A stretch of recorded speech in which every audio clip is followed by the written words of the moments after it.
Good afternoon. I'm Barbara Albert. I'm the rector of the University of Duisburg-Essen, and I'm delighted to welcome you here. Dear presidents, dear Secretary General, dear representatives of the AURORA network universities, dear Dr. Nguyen Kim, dear members of the University Council, Frau Nadeo, dear members of the Senat, Herr Epple, dear colleagues, students, dear participants of the 2026 AURORA Annual Conference. It's of course a huge pleasure to have you here on the 10th anniversary of the AURORA network. It's a very special occasion indeed. And this year, since we are celebrating the 10th anniversary of the AURORA network, of course it's great that so many of you have come here and join this event. For the University of Duisburg-Essen, our university, AURORA is a cornerstone of our efforts to strengthen our international connections. It's a strategic goal to strengthen our international connections and to show our global engagement. And European university alliances are crucial in shaping the future not only of Europe but of the whole world.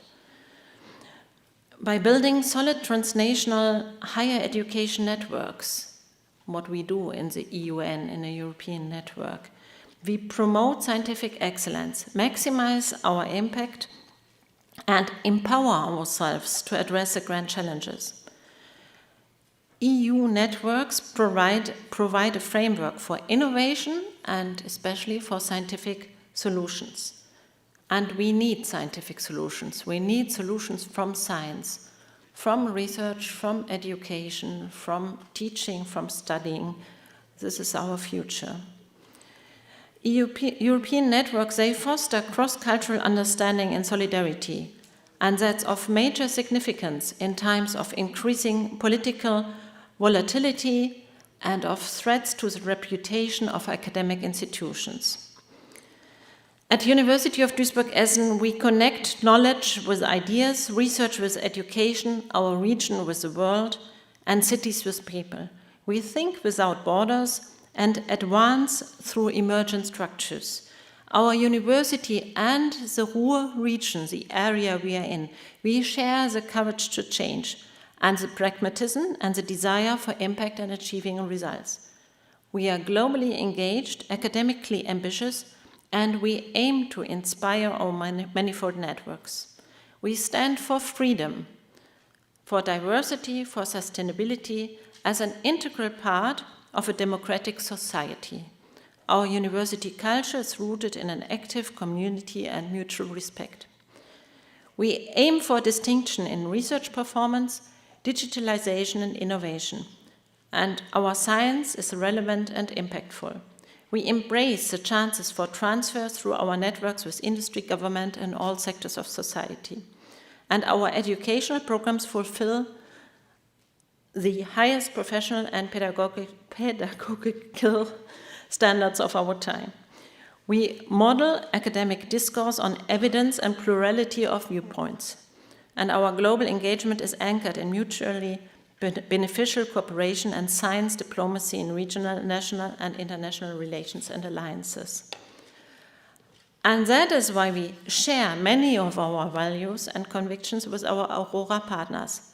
This shared perspective on academia and its role in and for democratic societies, it's a central driving force for all of our joint activities and projects. It means a lot to us. Our university of Duisburg-Essen, is one of the largest universities in Germany, with altogether about 37,000 students and 500 professors. 12 faculties cover a broad spectrum of academic disciplines. And we have 4 strategic research areas, and the group of the presidents of AURORA has had today the chance to meet researchers from these 4 strategic research areas: water research, biomedical sciences, nanosciences, and the transformation of contemporary societies. With every 8 students pursuing a degree in education, teacher training is an important focus to us, both in research and in teaching. And we are part of the University Alliance Ruhr, a scientific ecosystem that is even larger The University Alliance Ruhr is a strong association between the universities of Bochum, Dortmund, and Duisburg-Essen. Thus, we connect our scholars and activate strategic partnerships, and that's deeply rooted in our seek for scientific excellence. And that is what makes all of us strong together, and I think this is very, very important in times like this. The AURORA Annual provides now a perfect platform for achieving this. Collaboration must be brought to life by those involved. And in order to truly commit to collaboration, people must get to know each other, learn to respect one another, and develop a sense of ownership in nurturing our partnership. And I would like to thank everybody who is involved in organizing this important conference. At the University of Duisburg-Essen, our Vice Rector for University Culture, Diversity and International Affairs, Karen Scheier, showed relentless dedication to ensuring its success, together with Petra Günther, the head of our international office. And I would also like to thank Ramon Porras, the AURORA Secretary General, for his tremendous efforts. And of course, I would like to thank the teams of the AURORA Central Office, the International Office, the Central Events team at the University of Duisburg-Essen, and all of you for being here and today celebrating this 10th anniversary of AURORA. Thank you, and have a good afternoon now.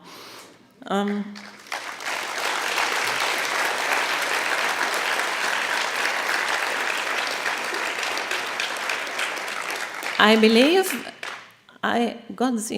it's an honor now to also give the Seismic Awards. Is that true? No, not yet. It's later. So, can you help me?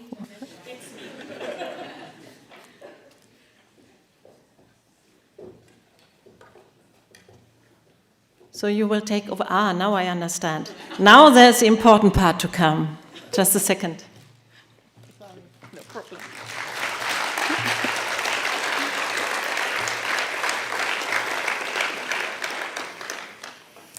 I have not that much to add, but some personal remarks.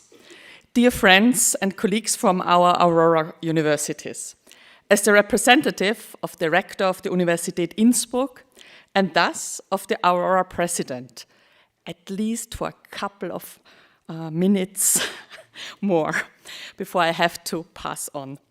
It is my honor and distinct pleasure to welcome you all to the 2026 AURORA Annual Conference here at the University of Duisburg-Essen. It is hard to believe that we gathered in Paris only 1 year ago. That meeting seems like yesterday for me. Yet, the world and our realities have changed profoundly in that short time. However, our communities remain strong, and it's precisely in these moments of uncertainty that we prove we are truly stronger together. Now, more than ever, we need European and global collaborations to drive innovation and as the cornerstone for our future.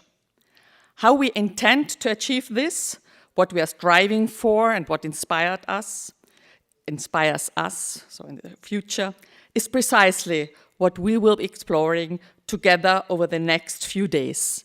And I'm very much looking forward to our discussions. Our Secretary General Ramon Porras will follow me to provide the broader strategic context and a more detailed look at our shared progress and outlook. Before I hand over to Ramon, I want to extend a heartfelt thank you to our incredible host, to the entire UDE team, and to Rector Barbara Albert personally. Thank you for your tireless effort in crafting an inspiring program and for welcoming us with such warmth and hospitality.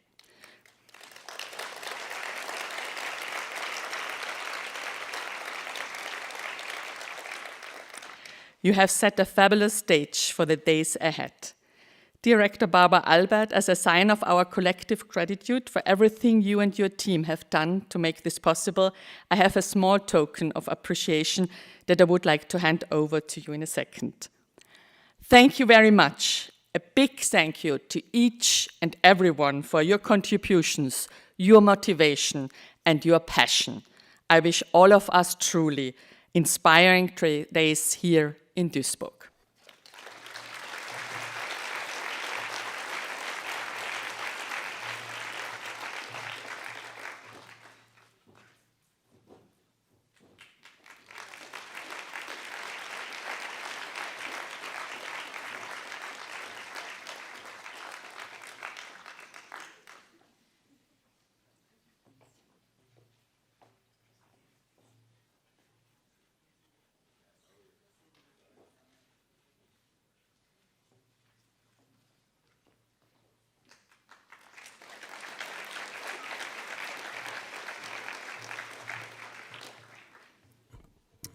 Good afternoon, dear colleagues, dear students, dear friends of Aurora.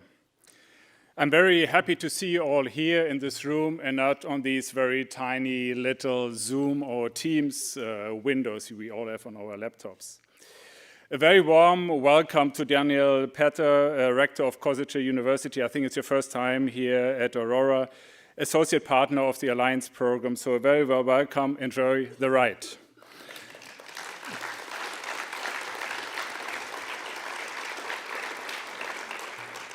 A warm welcome also to our friends from the University of Sussex. We recently signed a strategic agreement with Aurora, which is very timely indeed given the reconnection of UK, and we really welcome you back in Europe.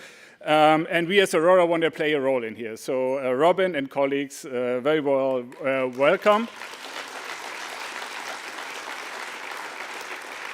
And just to let you know, there's tomorrow a dedicated session of the University of Sussex at 1 o'clock, if I'm correct. So please join this session tomorrow. A special welcome also to our colleagues from the Simon Fraser University and Joy Johnson, Vice Chancellor, with Dugan O'Neill, Valerie Cooks, and Caro Sachs. Welcome here. You took a long way coming over. Oh, yeah, here you are. Sorry. Coming over from Vancouver. We highly value the EU-Canadian collaboration. Thank you for having you. Ladies and gentlemen, today we open the Aurora conference, and indeed it feels very close to last year in Paris. And Professor Albert, once again, thank you for a tremendous effort in organizing the conference. And I also just want to mention you a few people who really did all the work. And this is Prorector Karen Scheier, Petra Günther, Julia Tacklenburg, Thomas Walitzko, Anna Savostino, the people from the Rectorate Office, obviously, but also academics involved here, and I just mentioned a few from the work package too, Barbara Buchenauer, Florian Freitag, and Zora Hassan Pieper, and many, many others, obviously, and the students involved, helping us here out for this conference. And last but not least, from our own central office, Chiara Cadigliano and Alex Lindemann. So thank you all for organizing this here.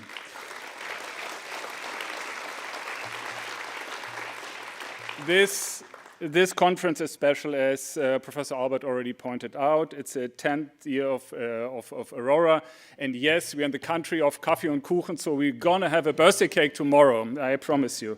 So I'm also very, very honored that we have the two founding presidents of Aurora here with us. This is David Richardson from University of East Anglia.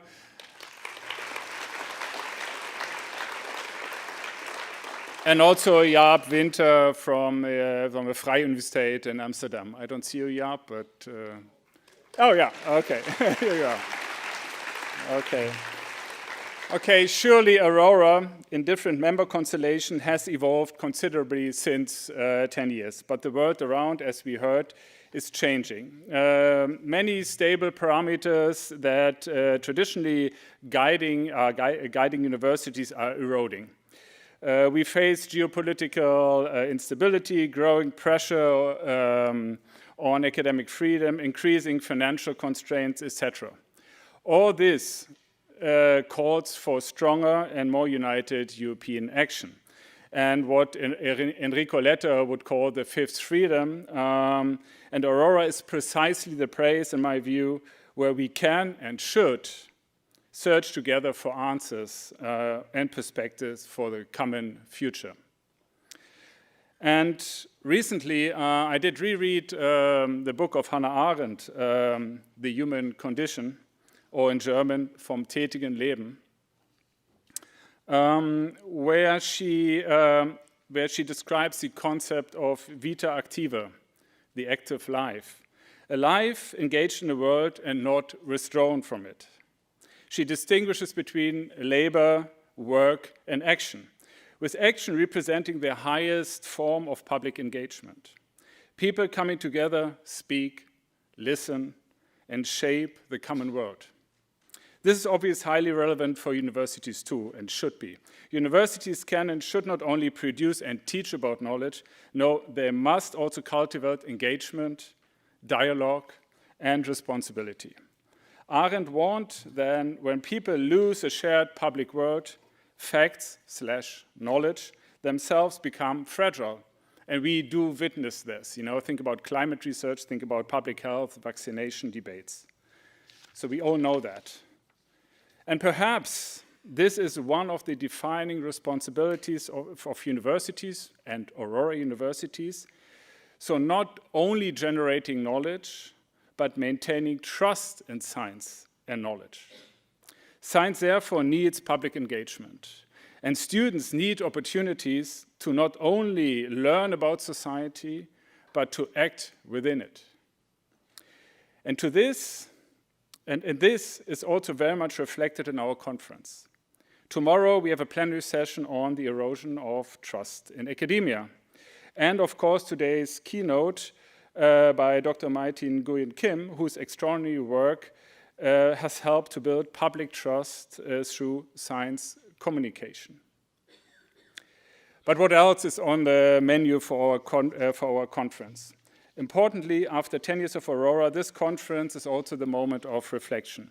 Together we will discuss how Aurora should evolve in response to changing European, but also global the changing European and global landscape, new policy priorities in Brussels, and the transformation of higher education in itself.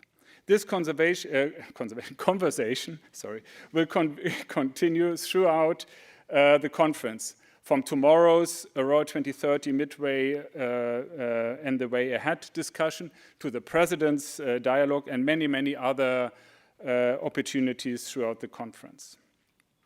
Because ultimately, Aurora is not defined by a strategy paper or a governance structure, but by the energy, creativity, and the collaboration of the people involved in Aurora. And last but not least, I warmly encourage you to attend the Student Council meeting on Wednesday, Plenary 4. One of the strongest observations of our recent midterm review was Aurora's exceptional culture of student engagement. The work of the Student Council, including the development of the Aurora Student Charter, has shown how students actively contribute to shape an inclusive and participatory university. And to our students, you are the future. You will shape the future of our societies, be it in the public or in the private sector alike. And universities should be the place where responsible leadership begins. And students do read Hannah Arendt. I'd like to wrap up.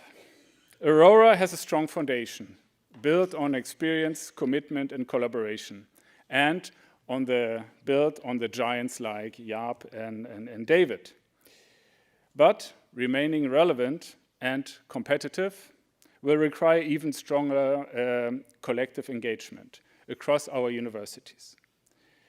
Let us therefore use our time here in Duisburg to learn from each other, to strengthen our partnerships, and to continue shaping Aurora together, openly, ambitiously, and in the spirit of Hannah Arendt, engaged with the world around us. Thank you.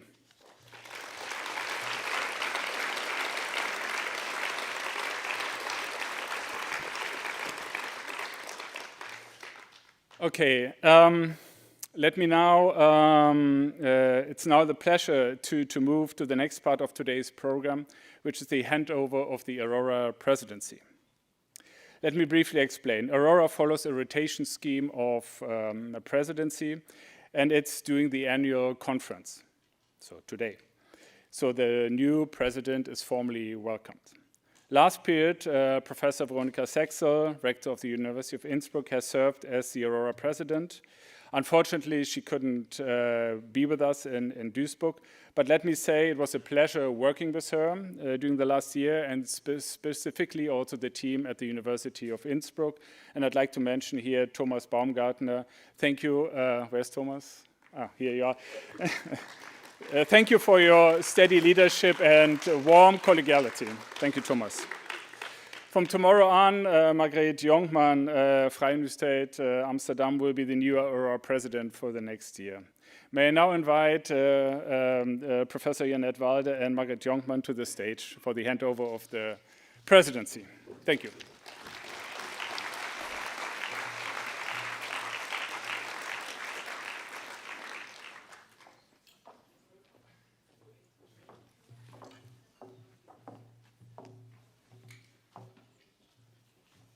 You don't have to chase me.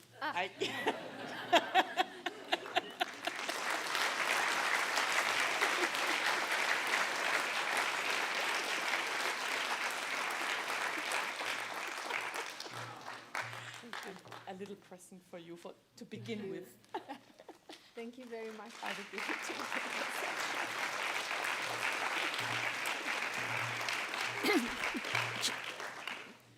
Thank you, Jeanette. And just a couple of words, because Veronika can't be here, and it's a pity. And although she's not here, I would like to thank her on behalf of the AURORA community, because she realized a lot last year in the presidency. If I look at the extension of AURORA with Sussex, with Simon Fraser University, if I look at the representations in Brussels and at external conferences, that was great. And I'm looking forward to work together with all of you to make the next steps for AURORA. As said by Ramon, I think it's crucial in this time. And with cooperation, we can achieve the next steps together. So looking forward to the coming year, and a lot of thanks to Veronika. Thank you.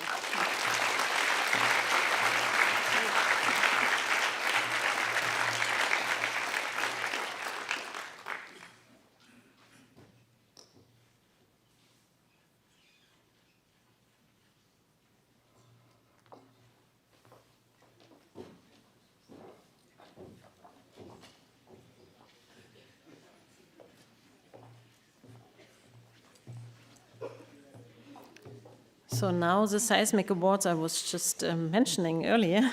Encouraging student engagement is the central goal of AURORA, and our annual conference is a great opportunity to highlight an example of student engagement and social entrepreneurship from our network. And hosted by the Copenhagen Business School with financial support from AURORA 2030, co-funded by the European Union, Seismic provides a platform for students to develop and apply their knowledge of social entrepreneurship. Each year, the Seismic Awards recognize and celebrate creativity and innovation of students and early-stage social entrepreneurs. This year's award goes to the project Safe Eat, led by Università degli Studi di Napoli Federico short UNINA. Safe Eat is a systemic design proposal to rescue surplus food in Naples and transform it into education, community meals, and sustainable products. And to give us an impression of the project, the Safe Eat team has prepared a video. So let's look at the video. Hey, my name is Elena. I'm from Keizer University, part of the Vienna Safe Eat team at Seismic Awards 2025. I joined this project because of a simple but frustrating problem. Everyday supermarkets throw away good food just because it looks imperfect while people nearby can't afford a meal. In a tourist city like Naples, where food consumption is massive, you really feel how broken that system is and how much it needs fixing. Save It collects that surplus food, turns it into cooking workshops where people learn together and the meals go to those in need. Preserved products like jams get sold in the local markets to keep the whole thing running. And when we found out we won, it felt like proof that sometimes the simplest ideas are the most powerful ones.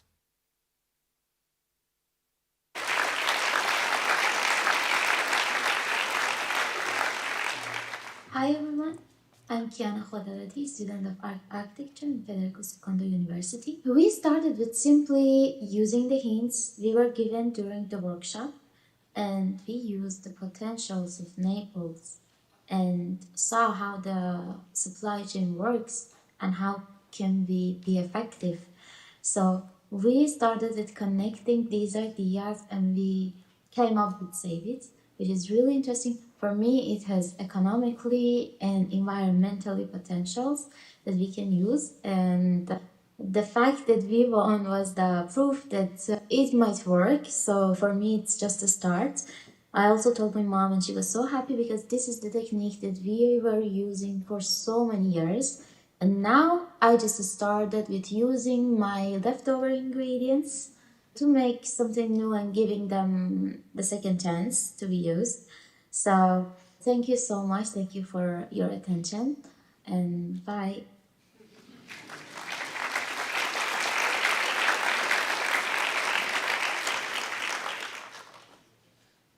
Hi, I'm Joy from the Savvy team. So our project started from something kind of weird, like there's so much food being wasted, but at the same time, people still don't have access to good meals. And we just feel like that shouldn't happen. So what we do is actually pretty simple. We take surplus food from supermarkets and instead of throwing it away, we turn it into something useful. For example, we run cooking workshops in Naples where people learn how to cook with these ingredients. And the food either gets shared with the community or turned into products like jams that we can sell.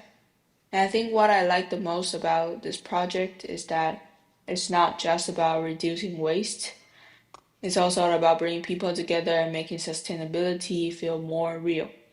Winning this award was honestly a bit unexpected, but also really encouraging for us. Thank you.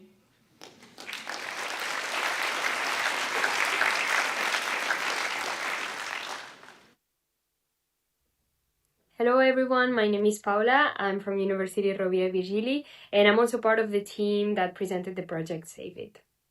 So my main motivation to join the Seismic Awards this year was because I already had the opportunity to join these awards through the Spark Social in Iceland. And even though at the time my team got nominated, we didn't win, but the experience really stayed with me. I was inspired by the idea of contributing to projects that help improve society and make the world more sustainable. And of course, I also met incredible people throughout the process, so I knew I was going to participate again whenever I had the chance. My main reaction when I knew we had won the award was mainly gratitude. It felt like a reminder that with motivation and effort, things can be achieved. Of course, I also feel very grateful for my team and how we managed to put our ideas in common and make sure we were like trying to understand each other. And last but not least, this feels like a boost of motivation to keep on going and continue developing new ideas for the future.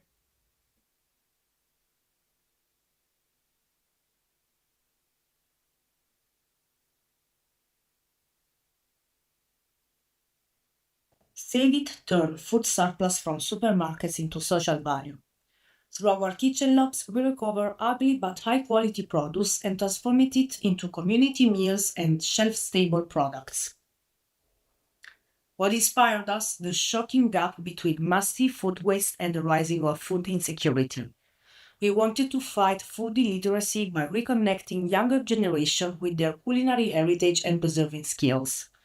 Our mission is to transform a waste problem into a dignified, shared experience that empowers local community and promotes circularity.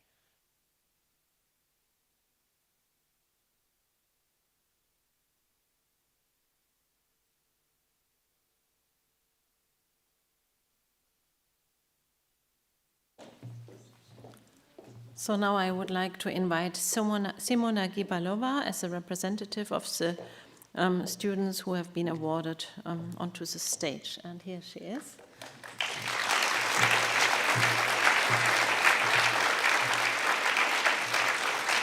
Please give our regards to the city bodies. Thank you.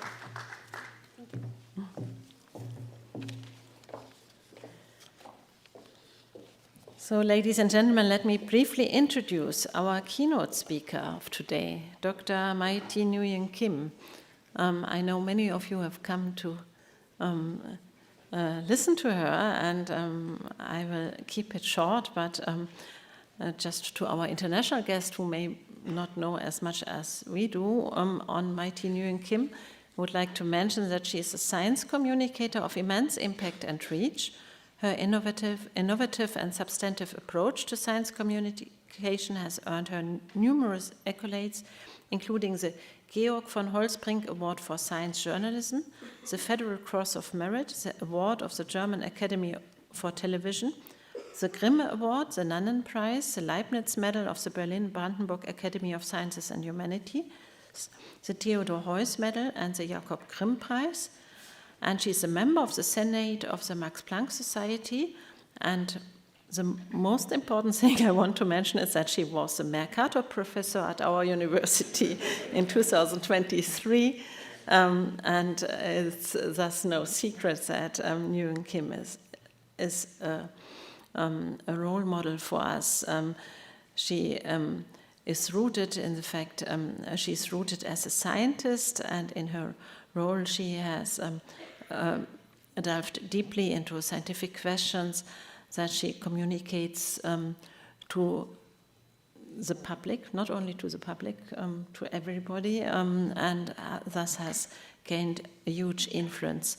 Originally, she studied chemistry and conducted research at the MIT, the RWTH Aachen, at Harvard University, at the Fraunhofer Institute for Applied Polymer Research, and in 2017 she earned her PhD from the University of Potsdam. For others it would be a huge step, but for her the transition from research to science community seemed like a small step. She describes communication as a true passion, and demonstrated her talent for engaging science communication early through her successful participation in several science labs and much more. A lot of TV shows and a channel, the subsequent channel My Lab, more than 1.4 million subscribers in 2022, an immense popularity.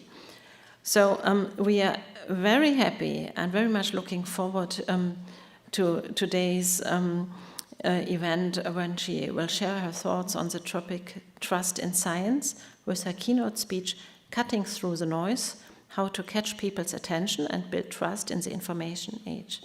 Maiti, I'm delighted to welcome you here on the stage.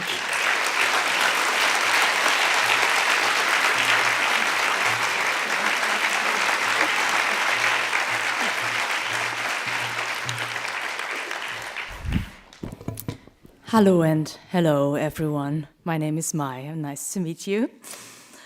So today I want to talk about attention. Attention is one of the most valuable resources in our information age, and everyone is fighting for our limited attention. Oh, I forgot. This is. Oh yeah, this is. Let me just check. Okay. So. Yeah, everyone is fighting for our limited attention. We're drowning in information and in content, and fighting for public attention as a science communicator a lot of times feels like bringing a knife to a gunfight, right?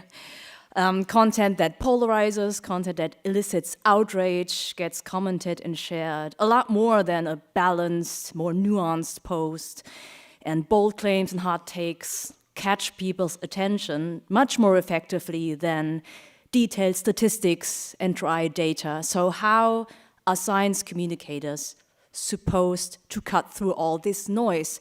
How can we even compete in this fierce fight for public attention? The answer is onion. This doesn't make any sense to you yet. So let me digress a little. Today I want to share with you my personal learning journey as a science communicator. It all started in 2012. I had just started my PhD. I loved it, spending my days in the lab, cooking molecules, looking for answers to questions no one was asking. It was hard work, but the hardest part, by far, was convincing non-chemists of my love for chemistry. Like, I would meet people at a party, and they would ask me, what do I do? So I replied, I'm a chemist. Oh. Silence. I'm trying to read the look in their eyes. Is it shock? Is it disgust? Is it pity? Now, there's several different ways this conversation would continue. They would either go something like, I dropped chemistry in high school. Well, I forgive you, I guess. Or they would say, oh, this is my favorite, you don't look like a chemist, which is offensive in several ways, but it was supposed to be a compliment. The best thing that could happen was them asking, what do you do as a chemist? And I would say, I'm determining the ratio between electrostatic repulsion and cooperative hydrogen bonding during physical cross-linking of polyurethane-based hydrogels.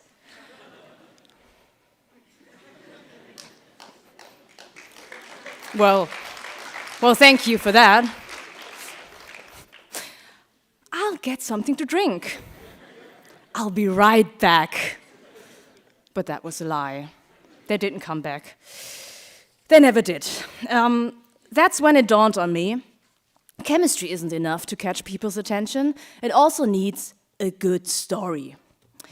Sure, the magic of science, it's in the numbers, it's in the data, it's in the molecular structures. But how do I wrap these into a good story? Well, first of all, good stories are simple ones. You might have heard of Shape of a Story by US writer Kurt Vonnegut. He identified several kinds of stories that we keep telling each other because we love them so much, and these stories have specific shapes. For example, Man in a Hole. Our protagonist, our hero, lives his best life, but then the cards turn against him. He falls into a hole from where he fights his way out. He overcomes all the obstacles thrown into his way and emerges on the other side even better, stronger, and happier. This is a classic. We love this shape. It's everywhere. The Lion King, Man in a Hole. Lord of the Rings, Man in a Hole. Make America Great Again. Man in a Hole in one sentence. It's brilliant, really. Also a classic, Boy Meets Girl. They fall in love, but then there's a conflict. They separate, but then it was all a tragic misunderstanding. They make up, they re-fall in love, happy end. This is the shape of every Hollywood rom-com ever. Then Cinderella, you know the drill. And then there's one story shape that is less well known because I made it up. The Science Communicator. And actually, I didn't even make this up. This is the shape of the so-called hype cycle. The hype cycle is usually used to describe the hype around new technologies, but I find this very fitting here. First, there's a big hype culminating in the peak of inflated expectations, which of course cannot be met. So we plummet into the trough of disillusionment, and over a slow and tedious slope of enlightenment, we finally reach a plateau of productivity. So this is my personal story that I'm sharing with you today. It starts in 2012 with me realizing I need good stories for people to listen to me talk about chemistry. Then follows a rapid, euphoric surge, followed by a disillusioning crash during the pandemic. And I'm not quite sure where I'm exactly at today on that slope of enlightenment, but maybe we'll find out together. Okay, so my story as a science communicator starts in 2012 with the start of my PhD, and one day I find a peculiar email in my inbox that says, Forscher tanzen, dancing science, Ausschreibung, contest. This is the email, I'll translate. You are a scientist, yes. You want to tell other people how exciting and important your research is. Yes, you know the baffled faces when you talk about it. Yeah, yes, I'd also called it shocked, disgusted, or pitiful, but yes. Try a different form of communication. Dance your research. This, yes, I know. This sounded ludicrous. I just had to do it. At the time, I was teaching hip-hop dance at RWTH Aachen University, and I was also part of a little performance group, the Campus Dance Crew. So I gathered the Campus Dance Crew for a weekend. I borrowed a camera from a friend, and we danced my research. So here it is. Yeah, that's me with the red bandana because I had to count very loudly because we couldn't barely hear the music. So here's actually the very first science video I ever made.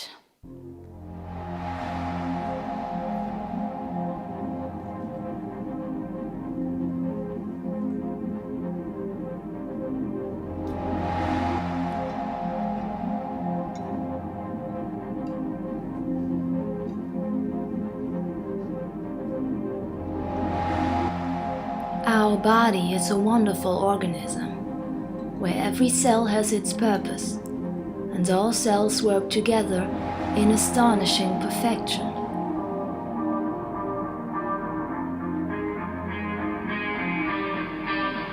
When cancer takes over, this perfection is destroyed from within. Fighting cancer is tricky, because cancer cells look a lot like normal cells, though they behave fatally different.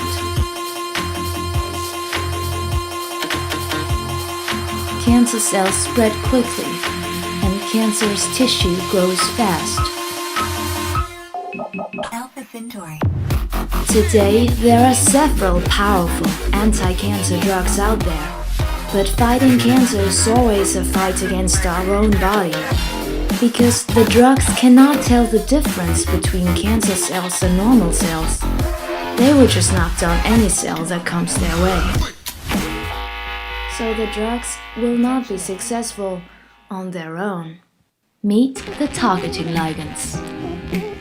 Targeting ligands are molecules that lead the drugs specifically to their target, the cancer cells. Talk dirty to me. Cancer cells have special receptors for targeting ligands that normal cells don't have. Targeting ligands recognize cancer cells and can tell them apart from normal cells. So they help the drug to find and attack cancerous tissue, leaving healthy cells alone. Meet the fluorophores.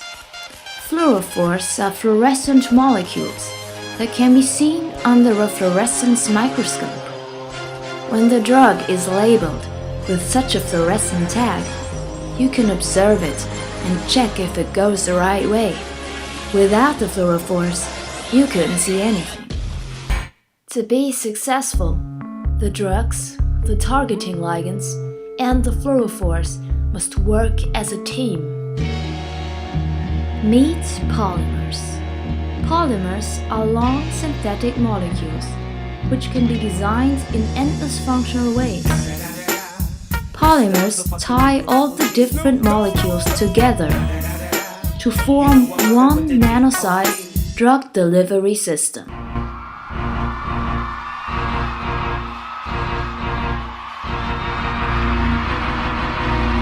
Let the fight begin.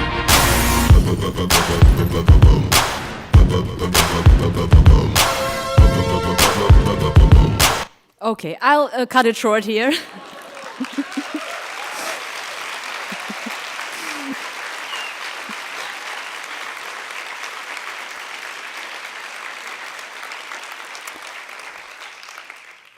spoiler, the drug delivery system wins. Fun fact, with this video, we did win the Forschertanzen contest, and the grand prize was an annual pass to the German Hygiene Museum in Dresden. Yeah, das Deutsche Hygienemuseum in Dresden. Mind you, so Germany, Dresden, I was a PhD student in Aachen on the very other side of Germany, so I did end up using my annual pass once. But of course, I gained a lot more from this experience than unlimited access to the German Hygiene Museum. I gained two major realizations. Firstly, if I am willing to simplify science so severely I can dance it, I can only convey science very superficially, right? But this superficiality unlocks a lot of interest and attention. So this video went a little viral in Aachen back then, and for the first time in my life, people came up to me to ask me about my research. They asked me to tell them more, just because they had seen a video about cancer cells dancing. And secondly, if superficialities are what catch people's attention in the first place, well, then science has a huge problem. An image problem. If you open these stock footage websites like Shutterstock or Getty Images and you look for images of scientists, you'll only get 3 types of images. Oh, that's us, by the way. I forgot to. You only get 3 types of images. First, the first image is the mad scientist. The second type of image is a scientist holding a flask against the light with a vibrantly colorful liquid. This always makes me very mad as a chemist. You know, this is cutting-edge research, right? The sophisticated way of analyzing a chemical solution by looking at it. Even more sophisticated with a magnifying glass. At least she's wearing goggles. The third type of image there is this scientist writing formulas onto a glass pane because we don't have paper or laptops. We have to write on the windows. But I get it, you know, it does kind of look cool. Out of the 3 ways to portray a scientist, this is by far the coolest, which is why I also have such a photo on myself. But it doesn't help. People don't associate anything cool, attractive, or even human, to be honest, with a scientist. Again, you don't look like a chemist. Well, how do chemists look like? Right? Yeah, the image of the, so this is how chemists look like. So the image of the unattractive, socially awkward nerd is deeply ingrained into our brains. So in 2015, I had an idea. Wissenschaftler, sozial und/oder emotional eingeschränkte Genies, die Mikroskope benutzen oder Formeln an Glasscheiben schreiben. Manchmal stehen sie auch vor Bücherregalen und erzählen unangenehme Dinge von Klimawandel oder Impfen. Aber sind Wissenschaftler auch Menschen? Haben sie ein Leben außerhalb des Labors? Haben sie etwa Hobbys oder gar Freunde? Keiner weiß die Antwort. Now, this was the trailer of my very first YouTube channel called The Secret Life of Scientists. It was mainly videos explaining science, but the channel was named after a little video series that I also published on it. And this series was little video portraits of friends of mine who were also scientists. And the videos were explicitly not about their research, but about everything else, about them as cool human beings, about them as cool women even, about them not looking like scientists, about their life outside of the lab, a secret life that no one seemed to know about, the secret life of scientists. I felt like that was something that science was lacking, a human connection. People usually don't emotionally connect with data or molecular structures Well, there are some who do. Those are the ones that become scientists. But most people connect with other people. So how are people supposed to connect with science if they don't connect with scientists? Something else happened in 2015. This man rode down the golden escalator and announced he'd be running for president, which I found amusing. By 2017, the latest, I wasn't that amused anymore. At the beginning of 2017, Trump's campaign manager, Kellyanne Conway, famously stepped in front of the cameras and confidently defended Trump's lies as alternative facts. I was furious, and I thought, someone needs to defend facts in the court of public opinion. So Trump is basically my origin story. You know, in superhero movies, the villains sometimes have an origin story, some major tragic event that changed their life forever and made them a villain. That's kind of what happened with Trump and me. Only that I didn't become a villain, I became a science communicator, which some people consider to be the same thing. But, back then, of course, I would have never guessed that Trump would become even more unhinged. This was only the beginning, as we know, of course. I decided to leave research behind for good and become a full-time science communicator, which is a great decision in hindsight, but at the time, it was kind of risky and delusional, to be quite frank. I had started a second YouTube channel for Funk, which is the online platform of ARD and ZDF, which is the German public broadcasting, the German BBC, so to speak. And that YouTube channel was called MyLab, which is pretty well known in Germany today. But here is the view count of the first 3 years of this channel. So I started the channel at the end of 2016, and as you can see, you can't see anything before 2018. And this is the exact moment where I turned down a pretty attractive offer from BASF, the biggest German chemical company, just because I was so infuriated by alternative facts. And lucky for me, there would be a lot of work to come for science communicators. In winter 2018, there were headlines in the German news about diesel cars. Diesel cars produce fine dust and nitrous gases that attack the lungs and cause diseases in people that are exposed to a lot of diesel emissions, which is why in Germany there are political regulations, there are limits on diesel emissions in the cities. Now, there was a lung doctor, Professor Dieter Köhler, who gained a lot of attention because he claimed that those regulatory limits were completely overblown. Now, this was shortly before Christmas, and in Germany, traditionally everyone has one of these in their homes. This is called an Adventskranz. In English, I looked it up, it's called an Advent crown. It's a wreath with 4 candles that you light before Christmas. So the lung doctor, Köhler, Professor Köhler, made headlines because he claimed that an Advent crown produces more fine dust than diesel cars. Therefore, he was pleading to rethink the limits on diesel emissions. After Christmas, he made even bigger headlines because he claimed that, because he released an official statement that claimed the same, but this statement was signed by another 100 lung doctors, which was kind of spectacular and also false.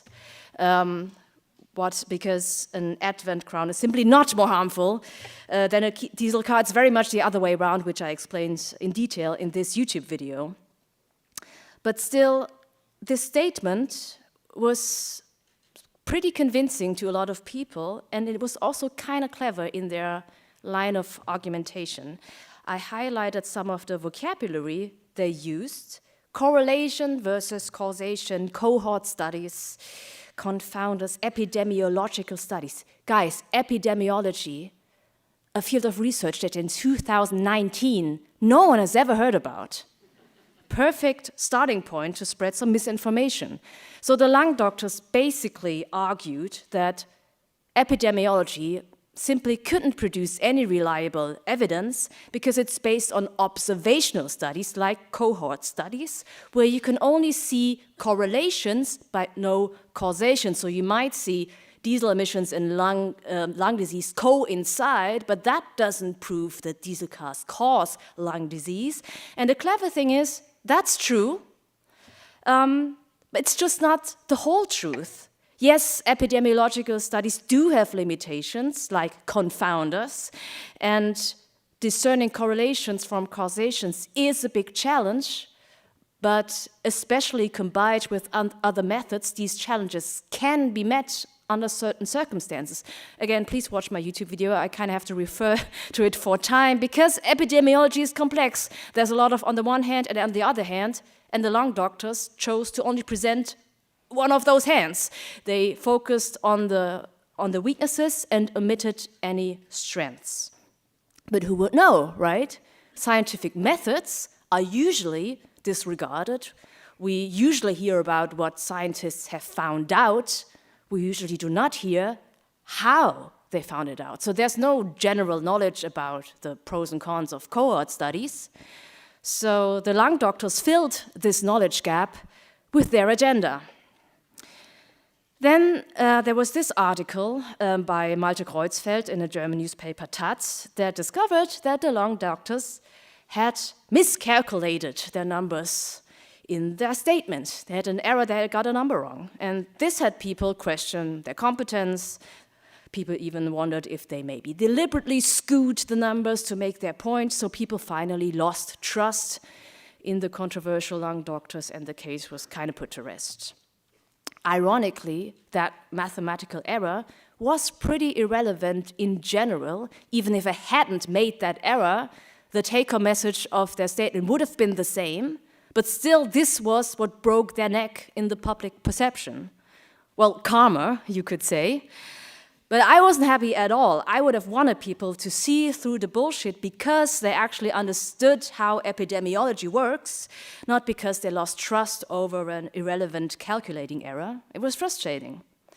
And I remember thinking, we need more representation of science in the media, because I thought in order to increase scientific literacy, we just need more scientists in the media. We need more scientists on TV. And then came the pandemic.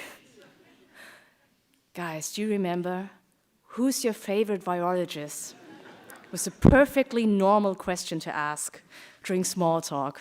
What a time to be alive. And my wish became true. TV and social media were full of virologists and epidemiologists, and thus the heated political debates became more nuanced and productive thanks to all the objective facts the scientists brought in. Not. That's not at all what happened. If anything, virology and epidemiology became one of the most controversial and heated topics, causing outrage, tearing apart families and friend groups. I also learned that every field of research has their own 100 lung doctors. TV and social media were full of scientists, which also included incompetent scientists, biased scientists, scientists with personal agendas or political agendas. And those had a clear advantage over genuine experts, and that is Brandolini's law, also known as the bullshit asymmetry principle. You've heard of this? Once you do, you will see it everywhere. It says it takes very little time and effort to spread bullshit, right? Diesel cars are less harmful than candles. COVID is just like a cold. The earth is flat. I just said all of these sentences. It's quick and easy to spread disinformation, but it takes a disproportionate amount of time and effort to debunk bullshit. You can't just say, no, it's not. You have to go in and explain all about diesel cars and candles and COVID and viruses. You have to explain the science in all of its complexity, which is very tiring, not only for you, but it's also very tiring to the audience, who would much rather hear short and straightforward answers. So this is an asymmetry that we as science communicators have to deal with. And there's a second thing that I call the attention dilemma. Science suffers from an attention dilemma, which what I mean by that is attention, again, is everything. The bigger the attention, the bigger the impact. However, for scientific content, there seems to be something else happening at the same time, which is the bigger the attention, the bigger the misunderstandings. Because when science gets a lot of media attention, this almost automatically takes a toll on the public understanding of science, because the media follows rules that go against the essence of science. It's the attention economy. Bold claims, hot takes, black and white stances, polarizing stances, that's what gets the most attention, because attention is determined by engagement, by views, likes, dislikes, by comments, by shares. Engagement equals revenue on most media and social media sites, regardless if the content is correct or not. So science might get a lot of media attention every once in a while, during a pandemic, for example, but this attention usually does not come with the necessary space for nuance, for scientific methods, for all the ifs, ands, and buts. So a very big audience is presented with a much too short and thus completely distorted image of science, which I would argue might even be more harmful than not hearing about science at all. And let's not forget, there weren't only favorite virologists. Scientists became targets for threats and hate. In the summer of 2022, Austrian doctor Lisa Maria Kellermeier took her own life. She had publicly endorsed the COVID vaccines and had suffered slander, hate, and death threats. After her suicide, a lot of German-speaking science communicators withdrew themselves from the public. So we've reached the trough of disillusionment. How do we get out of here? How can science compete for public attention without getting distorted? Well, there's one concept that I'm holding on to for the slope of enlightenment, and that concept is the onion. It's the onion of science communication. So on the innermost layer, there are the scientific publications, the papers. They have all the information. It doesn't go any deeper than that, but it's only available to a very small circle of people.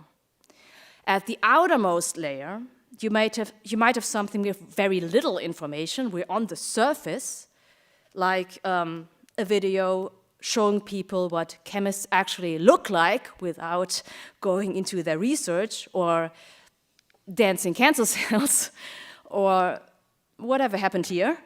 Yes, this doesn't go deep, this is surface level, but we reach a lot of people, which is why each layer of the onion is relevant.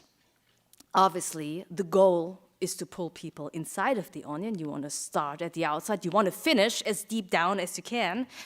Without going deep, you will not get a meaningful understanding of science. And I would argue, by going deep, you get the best chance of keeping the audience that you caught on the outer layers of the onions. I quickly want to go back to this, so the view count of the first 3 years. You might wonder, what exactly happened here?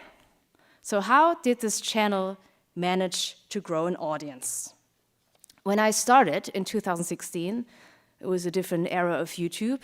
The unwritten rule was YouTube videos should not be longer than 5 minutes, because people wouldn't watch longer than 5 minutes. So I thought, well, for science videos, I should probably aim for something like 3 minutes. So I made short, funny, light science videos, for example, about how astronauts cannot burp in space because they would throw up because of zero gravity. So I was trying to catch people at the outer layers of the onion, which is a good start. But if you just stay there, there's simply too much competition. You know, I might be able to make a funny video. I mean, astronauts not being able to burp without throwing up is kind of funny for a science video, but I can't compete with actual comedy. So in 2018, I tried something new. I tried making content that I myself would like to watch, and the videos became longer and longer and nerdier, and I went deeper and deeper into the onion, and people loved it. I had apparently underestimated my audience, and I realized that going deep into the onion, that's a science communicator's unique selling point. That's what will make us stand out against our competitors in the fight for public attention. And now I know these numbers are nothing but anecdotal evidence. If this was a study, I'd have to trash it. But it's truly what I believe in. I believe that a lot of people want to be taken further into the onion, so don't underestimate your audience. However, you got to start on the outside. You can't expect people to jump right into the onion. The fight for public attention is most fiercely fought on the outer layers of the onion. So you better put effort into things that you might commendably consider superficial or irrelevant. Don't judge a book by its cover. That's a phrase that fits all too well for science, right? It's about the content, it's not about the cover. But you simply cannot afford to have an unattractive cover, not in this attention economy. So people might watch my videos because I offer them substance and inner layers of the onion, but they click on the video in the first place because they are baited by a compelling video title and a thumbnail. And even before I finish my very first sentence, they might get caught on a cool look of the video or a good sound quality of the mic. I don't believe in love at first sight, but I do believe in attention at first sight. And yes, it surely isn't easy to compete for attention at first sight. Every single second, there's a flood of content and information, which has become exponentially worse with AI content. It's tough competition, but if we put more effort into polishing our surface, I think we do stand a chance in winning people over by having substance under that surface. That's a quality you rarely find in that flood of content and information, especially in AI slop. The inside of the onion is where we can shine. That's where we are the tough competition. And that's why I will happily and confidently keep on with my journey as a science communicator. Although this, of course, is oversimplified. Good stories are simple ones, but true stories rather look like this. Oh, sorry, this. But I'll happily embark on it. And I couldn't ask for a better job, which is also thanks to the amazing team that I have around and behind me. Here you see Jens as Yoshi and Lars as Luigi, the two team members that have been on my side for the longest, and I really wish to keep working for them forever. So I wish for you to make a lot of inspiring and meaningful human connections here at the AURORA conference. I hope for you to maybe find your future team partner for life in your next big project. So enjoy your time here, and thank you for your very precious attention.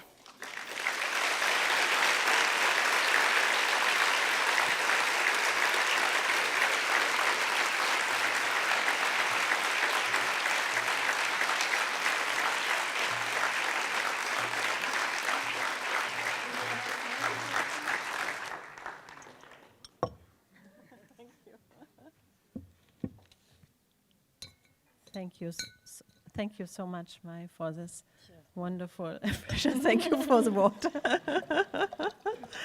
Very caring. Mighty Nguyen Kim offered to answer a few questions or have some discussion with us. I don't really want to run this like a science conference that we now start and kind of discussion on the two of us, but maybe open it immediately if you would like to enter discussion after this impression. There are, oops, well, did you see them? There and there. Can you get them the micro? Oben? Is this okay? Thank you very much someone for else the has it. presentation. Can you show yourself? Because I Yes, don't- up here. Thank you. I was wondering, when you started as a science communicator, you were still doing research, right? How did you find the time for that? That's a very good question. I chose wisely in choosing my PI. Actually, yes, especially in chemistry, you're a chemist as well. Yes. There are PIs that wish for their PhD students to do nothing else than spend time in the lab, which I think is not a smart choice, because I think if you might be more productive and creative if you do have some leisure time in between. But yes, it's not always welcomed. I mean, hobbies are not always welcomed during the PhD. Science communication is not necessarily welcomed, although it's become more and more important. So yes, I was really lucky. But we all benefit from freedom and autonomy, and I hope most PIs would favor that. And there's a second question. Mm-hmm. Hi, thank you very much for a very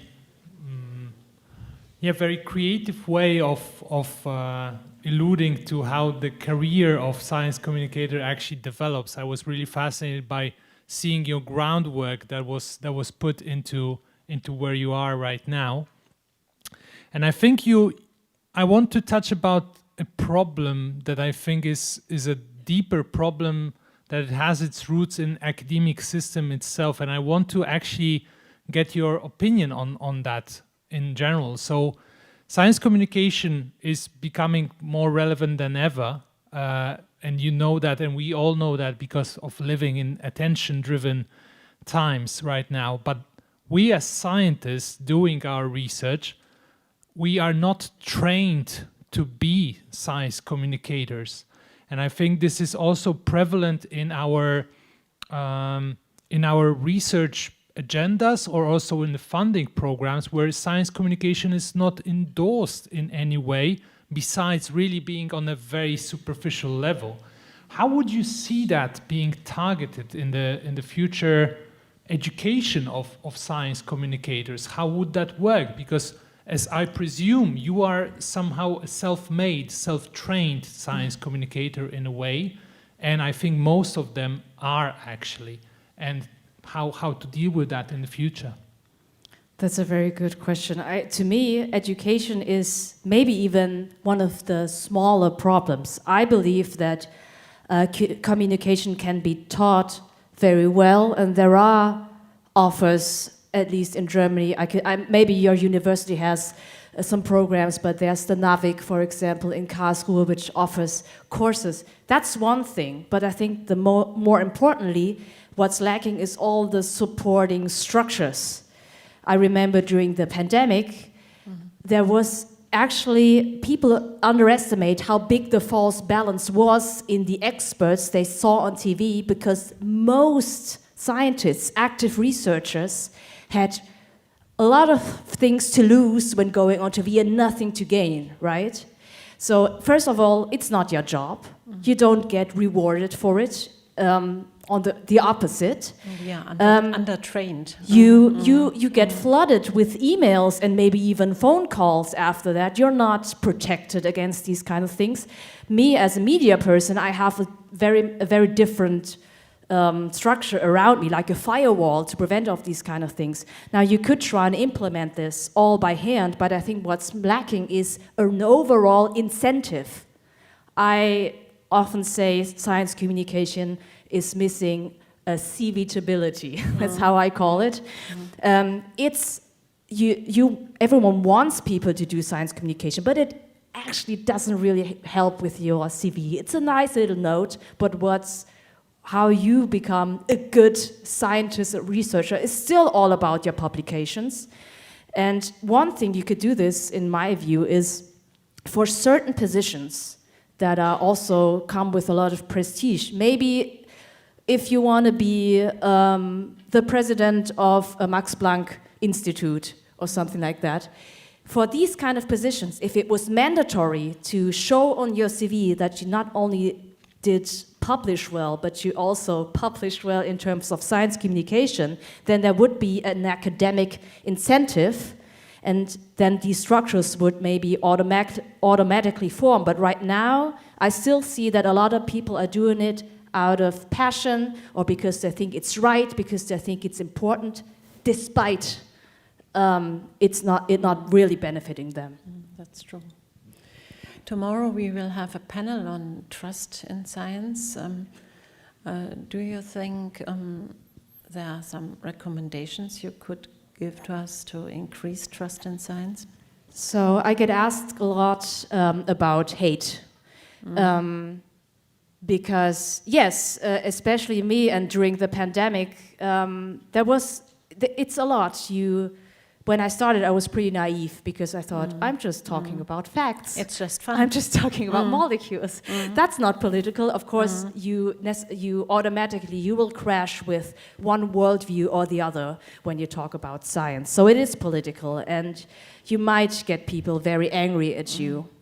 So a lot of young science communicators come up to me and they're kind of scared to do it. And I try to keep telling them, don't be too afraid, because the hate is proportional to the impact or Reichweite. You know, don't worry too much, and if it is proportional to the impact, which I believe is true, I focus on the impact.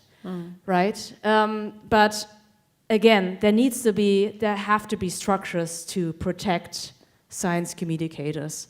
So these have to be in place. But other than that, don't be afraid of the hate. It's disproportional when you read the comments, and if you do get a lot of hate, then you can at least say, okay, I'm having some sort of impact. Yeah. Okay. Are there further questions? Yes, please. Is someone? Oh, you have to run all down.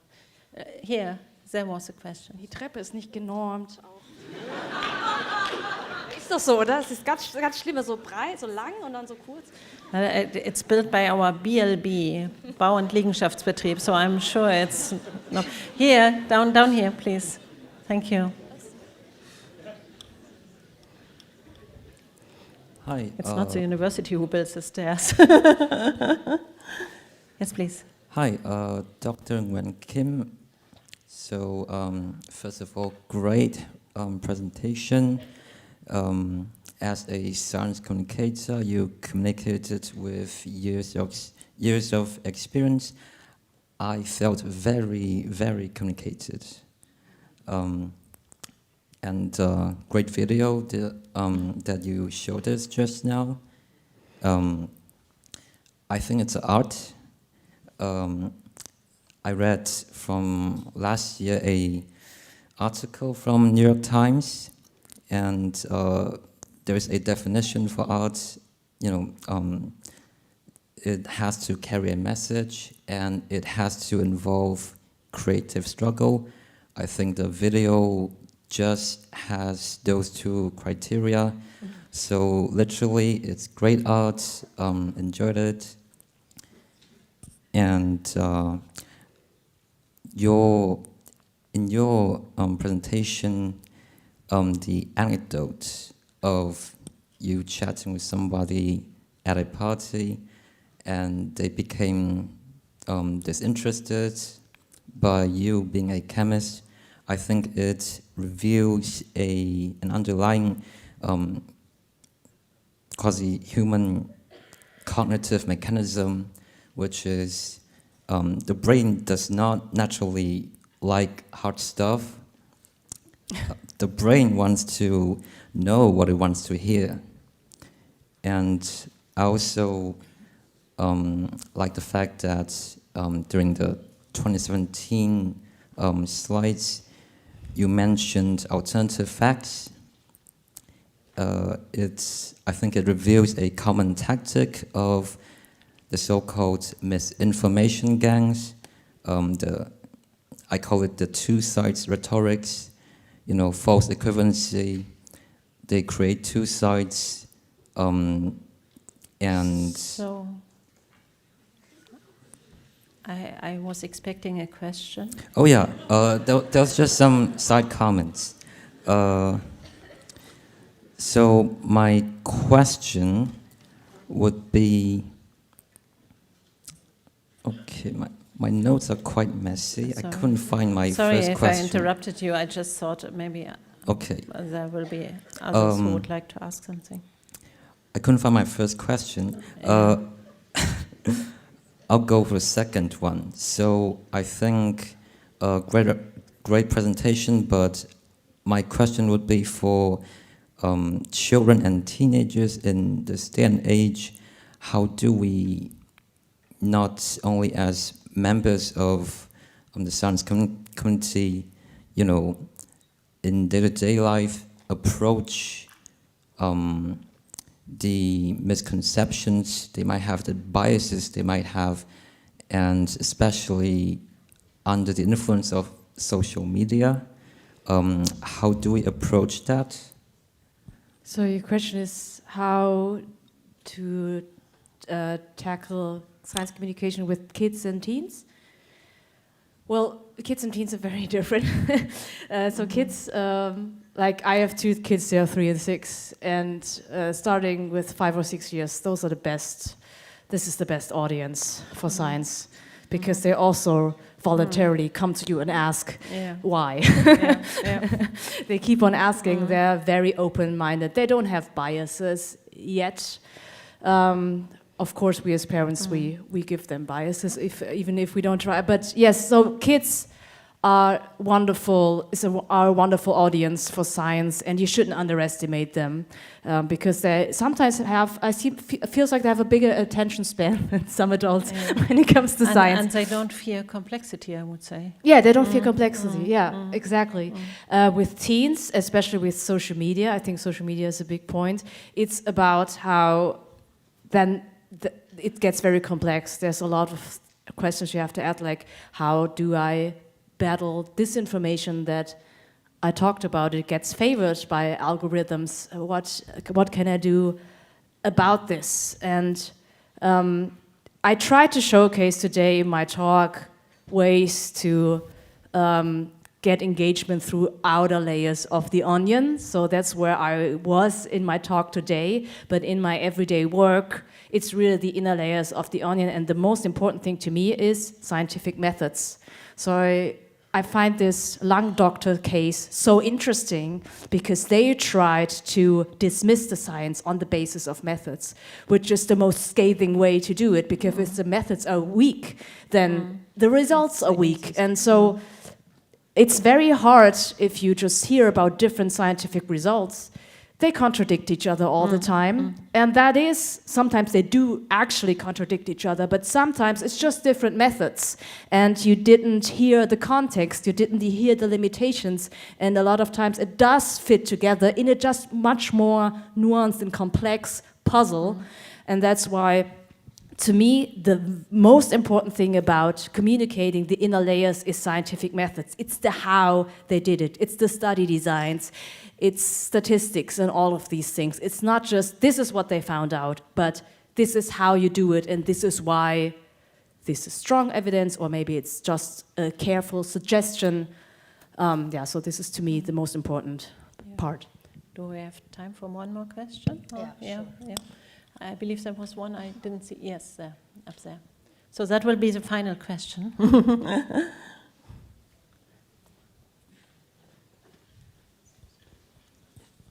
Hi, so final question. I'm going to make it a quick one. I'm a researcher in science communication and one of the panelists in Trust in Science tomorrow. And something I'm very interested in is how science communicators negotiate the role of science communicator and the role of scientist. And I think you're a very interesting case in this regard. Even if you look at your name right in front of us, there's both on it, right? Chemist and science journalist.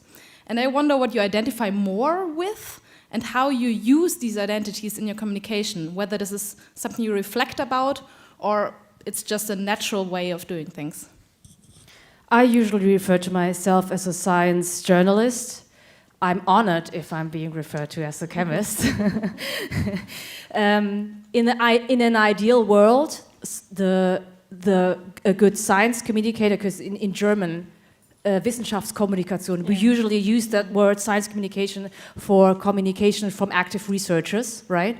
And then there's Wissenschaftsjournalismus, science journalism, and sometimes the science journalists, they are like, yeah, we can't let the scientists do the communication because they would just do PR for their own work. There is this, I mean, there is an incentive that could skew or bias your communication. On the other hand, journalists have a big bias as well because we are incentivized to make a good story out of it, to make bold claims that are not true, to get more views, right? So it's good that we have both, and if you do a good work and genuine work, you should come together as you should feel like a team, right? Because your goal is the same. Your goal is not to convince people of some agenda. Your goal is to make people understand what you're doing. So I'm identifying myself as a member of the team, of the people that are in the lab, and I'm trying to do my best to represent them. But again, I might be incentivized by the algorithms, but I might also be incentivized by, I don't know, awards I might get as a science journalist, you know? So I have incentives to do good work, and these same incentives, as I said, are still missing for the science communicators that are in academia. We need those. We need something that you can actually put on your CV, and it will really, so being a good scientist should not only be what you publish, but there should also be a possibility to advance your CV by science communication. I think in my eyes, you never stop being a scientist in Yeah, general. It's something like, we hopefully could now not, yeah. start a discussion on what is science, actually, because we sometimes discuss it, whether someone is still to be called a scientist if he doesn't do research anymore very actively. I don't want to, I usually don't want to tell people because that's what some disingenuous experts do. I'm Dr. So-and-so, I'm a chemist, so I will tell you what to do. This is the main reason why I don't refer to myself as a chemist anymore, because I'm not in active research. I haven't been for 10 years. So I'm trying, it's also a sort of transparency that I'm trying to do here, although I am a chemist at heart. I think it's just that if you have done science yourself, you get a feeling what science is, and that maybe helps if you're at the same time a good communicator to get to the center of the onion. Get to the center of the onion. But that shouldn't be a kind of a border between things, one of these. So I'm sorry we are running out of time. Probably I should have stopped earlier. I'm sorry about that. But apparently everybody was very interested and stayed in the room and listened to it. Thank you very much for having been here and having talked to us. And it was a huge pleasure for all of us, I'm sure. And let's now return to the AURORA community. The AURORA guests, they will now proceed to a reception, as you know, and all the others, I wish you a good evening too, and let's start in 2 exciting days of AURORA exchange. I'm very much looking forward to it. Thank you very much.